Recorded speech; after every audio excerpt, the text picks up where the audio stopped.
Je l'ai bien aimé, nous sommes reconnaissants à notre Dieu, notre Père, pour ce privilège qu'il nous accorde d'écouter sa voix. Nous sommes dans Apocalypse, le chapitre 20. Prions. Tendre Père, parle-nous et enseigne-nous par ton esprit que ce feu qui est ta parole et ce marteau qu'elle est brise, Seigneur, toute résistance en nous et nous façonne selon, oh Dieu, ton bon plaisir, ton bon vouloir, afin que nous servions vraiment à la louange de la gloire de ta grâce au nom de Jésus. Amen. Puis je vis un ange descendre du ciel, il tenait à la main la clé de l'abîme et une grande chaîne. Il s'empara du dragon, le serpent ancien, qui est le diable, Satan, l'enchaîna pour 1000 ans et le jeta dans l'abîme. Il ferma et scella l'entrée au-dessus de lui, afin qu'il n'égare plus les nations, jusqu'à ce que les 1000 ans soient passés. Après cela, il faut qu'il soit relâché pour un peu de temps. Ensuite, je vis des trônes, et ceux qui s'y assirent reçurent le pouvoir de juger. Je vis aussi l'âme de ceux qui avaient été décapités à cause du témoignage de Jésus, à cause de la parole de Dieu. Tous ceux qui n'avaient pas adoré la bête ni son image et qui n'avaient pas reçu sa marque sur le front ni sur la main. Ils revinrent à la vie et régnèrent avec Christ pendant 1000 ans. Les morts, les autres morts ne revinrent pas à la vie avant que les 1000 ans soient passés. C'est la première résurrection. Heureux et saints ceux qui en parlent à la première résurrection. La seconde mort n'a pas de pouvoir sur eux, mais ils seront sacrificateurs, prêtres de Dieu et de Christ. Ils régneront avec lui pendant 1000 ans. Quand les 1000 ans seront passés, Satan sera relâché de sa prison. Il sortira pour égarer les nations qui sont aux quatre coins de la terre, Gog et Magog, afin de les rassembler pour la guerre. Elles sont aussi nombreuses que le sable de la mer. Ils montèrent sur toute la surface de la terre et ils encerclaient le camp des saints et la ville bien-aimée. Mais un feu venu de Dieu, descendu du ciel, et les dévora. Le diable qui les égarait fut jeté dans les temps de feu et du souffle et de souffle, où sont la bête et le faux, le prétendu prophète. Ils seront tourmentés jour et nuit au siècle des siècles. Et je vis alors un grand trône blanc, et celui qui était assis. La terre et la mer s'enfuirent loin de lui, et l'on ne trouva plus de place pour eux. Je vis les morts, les grands et les petits, debout devant le trône. Des livres furent ouverts, et un autre livre fut aussi ouvert, le livre de la vie. Les morts furent jugés conformément à leur œuvre, d'après ce qui était écrit dans ces livres. La mer rendit les morts qu'elle contenait, la mort et le séjour des morts rendit aussi leurs morts, et chacun fut jugé conformément à sa manière d'agir. Puis la mort et le séjour des morts furent jetés dans les temps de feu. Les temps de feu, c'est la seconde mort. Tous ceux qui ne furent pas trouvés inscrits dans le livre de la vie, dans le livre de vie, furent jetés dans les temps de feu. Gloire à Dieu, gloire à notre Sauveur. Nous sommes dans un chapitre extrêmement solennel, donc comme tous les autres passages d'ailleurs, mais ce passage nous présente des faits qui devraient nous réveiller et nous donner de prendre conscience de l'urgence de régler nos voies selon Dieu. Nous avions vu dans le chapitre 19 les noces de l'agneau qui ont été célébrées, en tout cas qui seront célébrées après que la grande Babylone, la fausse religion, la fausse église sera jugée. Donc, dans les cieux, il y a les noces de l'agneau juste avant que Christ ne descende. Et nous avons aussi évoqué cet appel au grand festin de Dieu qui, en réalité, n'est que le jugement qui s'abattra donc vers la fin. Donc, le chapitre 17, il nous dit, venez rassembler vos grands festins de Dieu pour manger la chair des rois, des chefs militaires. C'est terrible. Voilà. Donc, et ensuite, il nous est question de, de la bête, donc l'empereur romain et du faux prophète qui vont donc être jetés vivants dans les temps de feu. Il n'y a pas eu de lieu de les juger puisque leur rébellion, leur égarement, leur péché est évident, donc évidemment, on les jette même sans qu'ils ne passent pas le jugement et ils seront jetés vivants.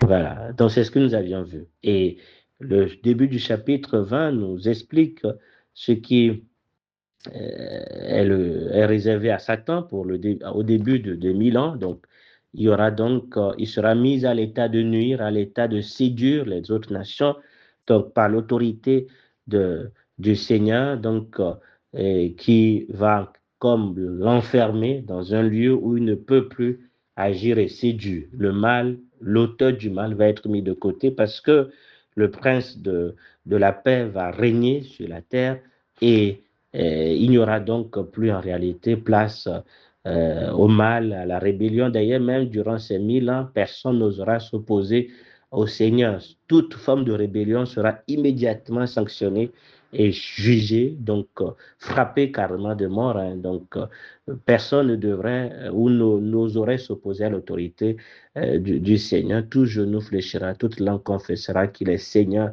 à la gloire de Dieu le Père. C'est une vérité qui s'accomplira pleinement pendant ces 1000 ans. Maintenant, qu'est-ce qu'on nous dit?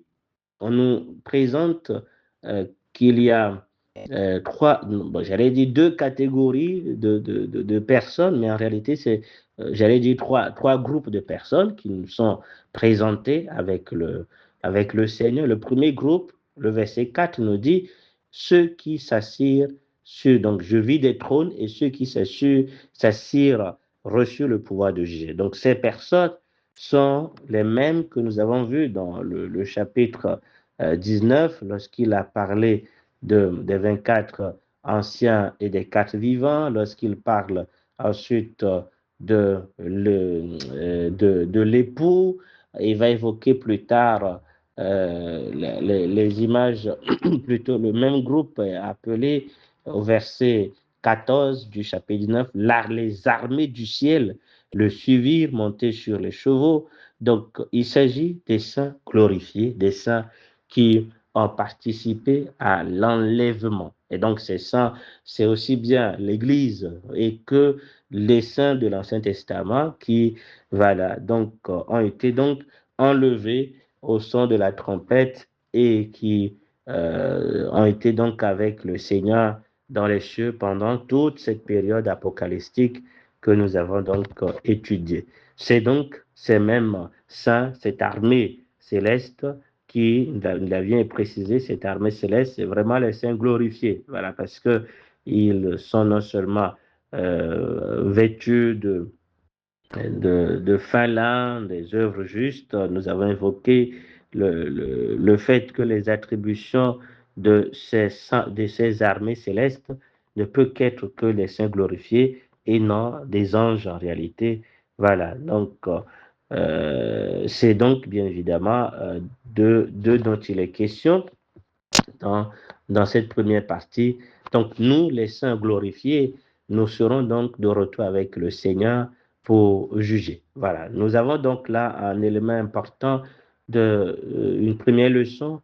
Nous avons l'appel à juger ce monde, d'accord? Et donc, nous ne devions pas nous associer à ce monde qui sera jugé, d'accord? Donc, c'est dans 1 Corinthiens je crois, le chapitre 6, il dit clairement, ne savez-vous pas que nous jugerons le monde, hein? Donc 1 Corinthiens, le chapitre 6, il nous dit, 1 Corinthiens, voilà, le chapitre 6, le verset 2, ne savez-vous pas que les saints jugeront le monde? Et donc, nous devons nous détacher de ce monde, de ce système, voilà, comme nous avions donc été exhortés à cela le dimanche passé, donc séparés clairement de ce monde. Ensuite, on voit un autre groupe de personnes, hein, donc on nous évoque ceux qui ont été décapités, d'accord, à cause du témoignage et de la parole. C'est ce qui est mentionné dans le chapitre 6 d'Apocalypse, le verset 9, quand il ouvrit le 5e sceau, je vis sous l'autel l'âme de ceux qui avaient été mis à mort à cause de la parole et à cause du témoignage qu'ils avaient rendu. Donc, les martyrs de la première partie des jugements apocalyptiques, donc, vont être ressuscités, d'accord, parce qu'il parle de la résurrection ici, et il ne s'agit pas ici de l'enlèvement, donc ils vont être ressuscités pour régner avec le Seigneur, ok? Il y a une autre catégorie, une troisième catégorie, c'est ceux qui n'ont pas adoré la bête ni son image, et ceux qui n'avaient pas reçu sa marque. Donc ça, c'est dans le chapitre 13, nous l'avions évoqué. Évidemment, ceux qui ont refusé cette soumission à la bête vont être mis à mort. Voilà, ils vont être tués, hein, d'accord? Vont être mis à mort, voilà, par la bête, par l'empereur romain et puis tout le système opposé à Dieu. Ils vont les persécuter, voilà. Donc, mais ils vont résister ceux-là, et puisqu'ils ont donc choisi le Seigneur au lieu de se soumettre au faux Christ, donc ils vont aussi participer au règne millénium donc du Seigneur. Il y a donc, je disais deux groupes, hein, parce que le premier groupe de résurrection fait allusion aux saints ressuscités lors de l'enlèvement de l'Église et de tous les saints, voilà, de l'Ancien Testament. Et ensuite, il y a le groupe de ceux qui vont subir, qui seront martyrs donc durant la période apocalyptique, que ce soit au début ou que ce soit sous l'autorité, pendant l'autorité donc de la bête et du faux prophète. Voilà, donc dans tous les cas, il nous est question clairement, verset 5, au verset 4 vers la fin, ils revinrent à la vie. Et le verset 5 confirme qu'il s'agit d'une vraie résurrection, voilà, puisque les autres morts ne revinrent pas à la vie. Donc, il y aura donc en réalité deux grands temps de ce qu'on appelle la première résurrection. Donc, quand on dit la première résurrection, ce n'est pas que cela va avoir lieu au même moment. Donc, il y aura deux grandes séquences, à part des exceptions, c'est-à-dire des faits particuliers, comme nous avions vu dans le chapitre 11, des deux témoins qui seront mis à mort, voilà, ce résidu qui va rendre témoignage, qui sera mis à mort. Et, voilà. Mais après 3 jours, ils reviennent à la vie, ils ont été enlevés. Donc ça, ce sont des cas exceptionnels. Voilà. Mais il y a deux grands temps essentiels de la première résurrection. Le premier temps, c'est l'enlèvement. Donc, et c'est ce que nous attendons. Nous, les vivants, nous serons transformés. Les morts en Christ seront donc ressuscités, et tous ensemble, nous irons à la rencontre du Seigneur dans les airs. Voilà, donc ça, c'est une première séquence de la première résurrection. La deuxième séquence donc de la première résurrection, c'est donc juste avant l'instauration du règne millénium, donc quand le Seigneur viendra pour juger. Voilà, d'abord, il y aura un jugement des vivants, d'accord, avant que le Seigneur n'instaure son trône. Voilà, et c'est évidemment à ce moment-là qu'il y aura la dernière séquence, donc la deuxième grande séquence de la première résurrection. Donc, dans tous les cas, nous sommes bien heureux si nous faisons partie de cette première résurrection, parce qu'il est clair que ceux qui passent par la première résurrection n'auront pas à comparer devant le grand trône blanc, le jugement dernier de Dieu, et donc ils ne seront pas jugés. Pourquoi? Parce que ils ont mis leur confiance en Jésus-Christ et ils ont été sauvés à cause de leur foi en Jésus-Christ. Et donc, ils ne seront pas jugés, ils ne connaîtront pas la seconde mort, qui est évidemment les temps de feu, voilà, l'enfer, le jugement, qui est, comment dit-on, la conséquence du jugement de ceux qui ne sont pas en Christ. Voilà, que Dieu nous accorde de savoir si nous sommes de lui ou nous ne sommes pas de lui. Si nous sommes en Christ, si nous mourons en Christ, nous ressusciterons, nous participerons donc à l'enlèvement avant la période apocalyptique, et ceux qui plus tard, à cause de leur témoignage, resteront attachés au Seigneur, mourront aussi, voilà, à cause de leur foi, ils vont aussi être ressuscités, et voilà, le Seigneur va sûrement procéder au fait un changement de leur corps pour qu'ils puissent entrer dans la gloire du millénium, d'accord? Mais dans tous les cas, ils seront donc pareils au premier saint qui va être ressuscité, et ils participeront donc au millénium, au règne du Seigneur. Voilà.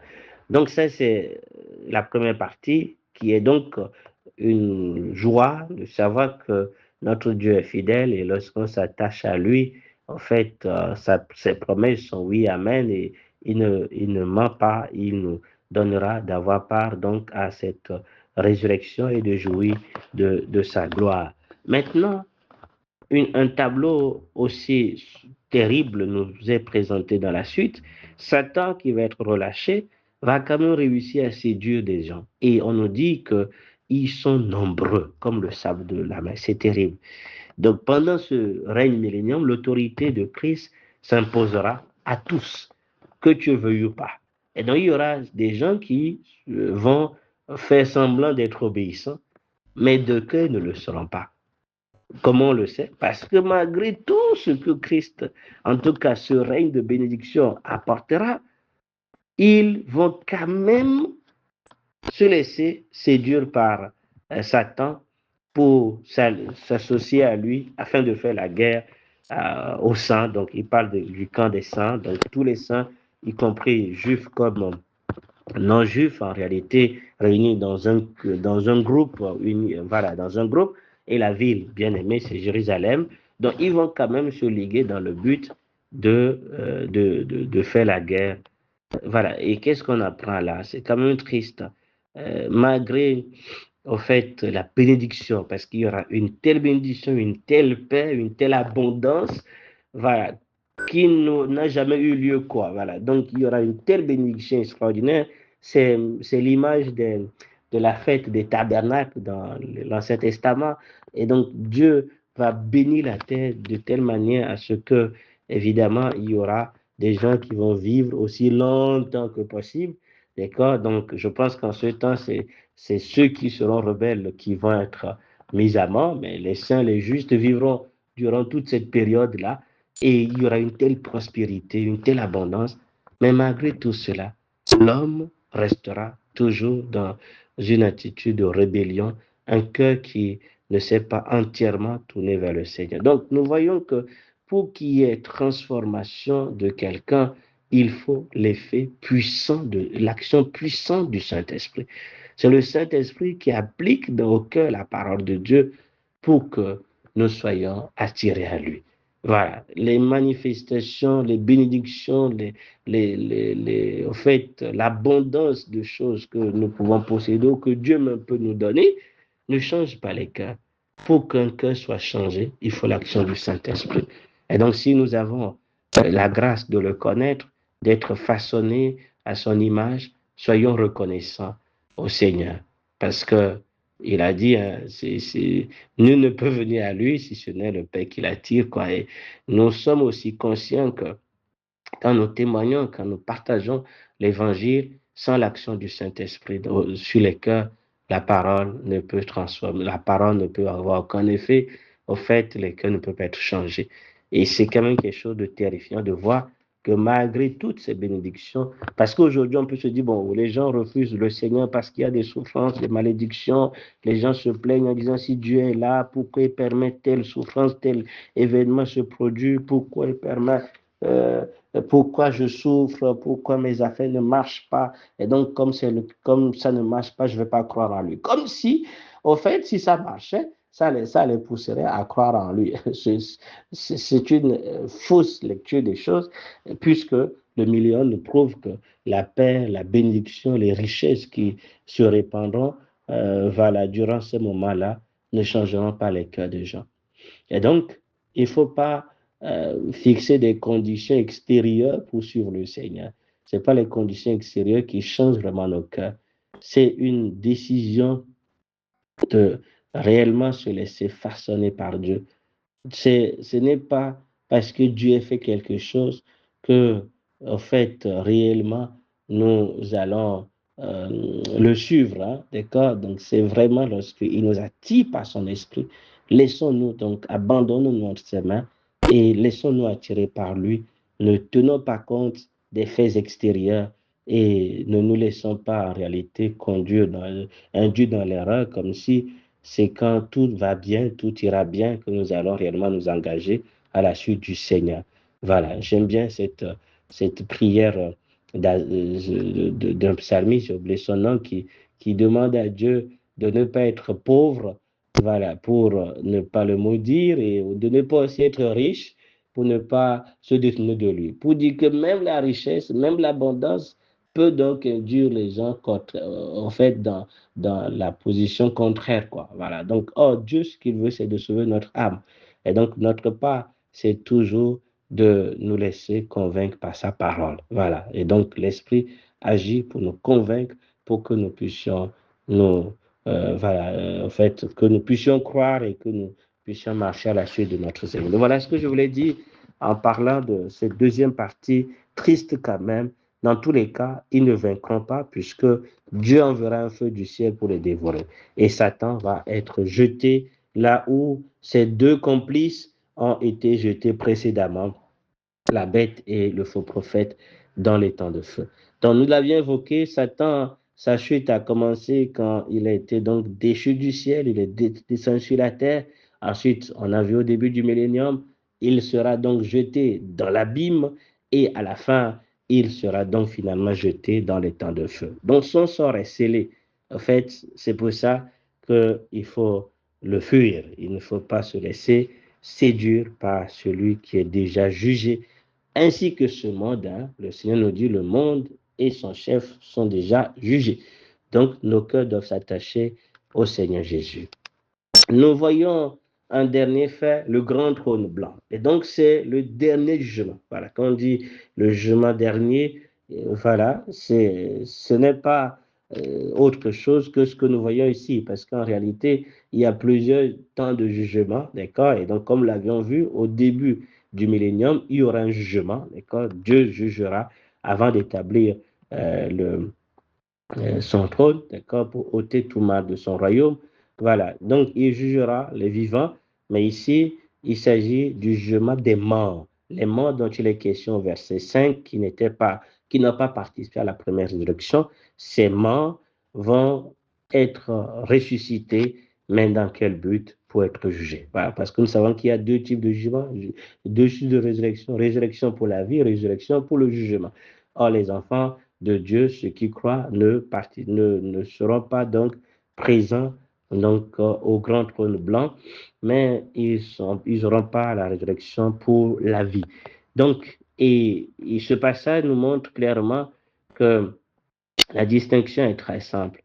Celui qui n'a pas son nom écrit sur le livre de la vie a donc ces livres qui existent et ils vont être jugés en fonction, les morts vont être jugés. Donc, je vois toujours dans ce passage, ce qui est terrible, c'est que malgré que ces morts sont revenus à la vie, on les appelle toujours des morts, quoi. Voilà. Donc, ils n'auront jamais la vie puisque mort en Christ, c'est fini pour eux. Malgré qu'ils vont revenir apparaître devant le trône de Dieu, on les appelle les morts. Voilà, ils sont toujours morts. Et attention, ce n'est pas question de grands, de riches ou de pauvres, c'est question de ceux qui ont, c'est une question de livre de la vie. Donc, il y aura deux catégories, livre de la vie, le livre de la vie et les livres. Le livre de la vie, c'est juste pour, je crois, pour attester à ces personnes qu'ils ne figurent pas. Et donc, comme ils ne figurent pas, leur place est dans les temps de feu. Donc, ceux qui n'ont pas le nom écrit dans le livre de vie seront jetés là où Satan, le faux prophète et la bête donc ont été donc jetés. Voilà. Mais ceux qui ont le nom écrit dans le livre de vie ont déjà participé à la première résurrection et ils n'ont pas leur place devant le grand trône blanc. Voilà. Donc, nous devons comprendre que ce qui est le bonheur suprême, comme Jésus a dit à ses disciples, réjouissez-vous de ce que vos noms sont écrits dans le livre de vie. Vos noms sont écrits dans les cieux. Nos noms sont écrits quand nous croyons en Jésus-Christ. Soit nous sommes sauvés par l'œuvre parfaite de Jésus-Christ à la croix, ou soit nous serons jugés par nos œuvres. Voilà, il faut choisir. Donc, si nous disons que nous voulons faire nos œuvres, nous voulons agir de nous-mêmes, voilà, et ne pas croire en Jésus-Christ, ben, nos œuvres, en réalité, en fait, seront là le jour du jugement, et c'est pour montrer que nous méritons l'enfer. Mais quand nous mettons confiance en l'œuvre parfaite du Christ, en fait, nos noms seront écrits dans le livre de vie, et nous serons donc totalement épargnés. Nous voyons à la fin que les conséquences du péché, les conséquences ultimes, hein, la mort et le séjour de la mort, qui sont personnifiées ici, seront eux-mêmes mises de côté pour toujours dans les temps de feu, pour dire qu'ils n'auront plus d'action sur l'homme dans les nouveaux cieux, les nouvelles terres. Il faut déjà préciser que le Seigneur vient au verset 11, hein, on nous dit, je vis un grand trône et celui qui est assis, voilà, le ciel, la terre s'enfuient de lui. Voilà, donc c'est ce que Pierre nous dit, le ciel, la terre vont s'enfuir, vont disparaître, et il y aura des nouveaux cieux, de nouvelles terres. Voilà, et c'est évidemment dans cet état éternel des choses qui sera composé d'un camp de ceux qui vont être pour toujours avec le Seigneur, qui vont être dans la bénédiction, et de ceux qui seront jetés dans les temps de feu, parce que cet étang de feu-là, cet enfer, n'est pas en réalité pour une seule journée, c'est jour et nuit. Donc déjà, on nous dit qu'il y aura la notion du temps, mais ce sera au siècle des siècles. Voilà, ce sera pour toujours, jour et nuit, mais au siècle des siècles. Voilà, ceux qui disent que c'est juste pour un temps, non, la Bible est claire là-dessus. Donc, ce sera pour, voilà, au siècle des siècles. Comment Dieu organisera tout ça? Mais dans tous les cas, il nous dit qu'il y aura l'enfer pour toujours. Il y aura aussi la vie éternelle, le bonheur, la paix, en tout cas dans ces nouveaux cieux et cette nouvelle terre qui va être créée par le Seigneur. Voilà, que Dieu nous bénisse et que sa parole agisse sur nous et nous donne de prendre position dès à présent. Parce que la parole que nous lisons, elle est certaine, elle s'accomplira. Voilà, certainement, personne ne pourra échapper à ces vérités. Que Dieu soit béni pour toujours. Au nom de Jésus. Amen.